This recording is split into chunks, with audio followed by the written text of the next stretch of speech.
अलकलम education trust और इदारे अदब इस्लामी मुंबई के ज़ेर एहतमाम स्कॉलर्स हाई स्कूल जोगेश्वरी में बरोज़ शनिचर 14 जुलाई 2018 ईद मिलन मुशायरा डॉक्टर कलीम ज़िया की सरपरस्ती में मुनक़िद किया गया।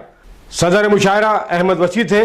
निज़ामत के फ़राइज़ अंजाम दिए। अपने मुनफरिद अंदाज में यूसुफ दीवान ने शहर के नामी गिरामी शौहरा कराम ने सामाईन को अदबी तख्लीक़ात से महसूस किया।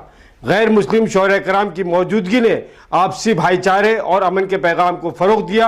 इस बावकार तकरीब में शहर की इल्मी, अदबी और समाजी मौज़्ज़ज़ शख्सियात ने शिरकत फरमाई। इस कामयाब मुशायरे का आगाज़ अलकलम एजुकेशन ट्रस्ट के सरपरस्त आला महफूज अहमद सिद्दीकी साहब की तिलावत कलाम पाक से हुआ। इस अदबी तकरीब की कामयाबी में इदारा उर्दू अदब के रूह रवा समाजी मिली खादिम और शायर असलम गाजी, समाजी खादिम तंजीर अहमद सिद्दीकी और माविन मददगार अताउर रहमान ने अहम खिदमात अंजाम दी।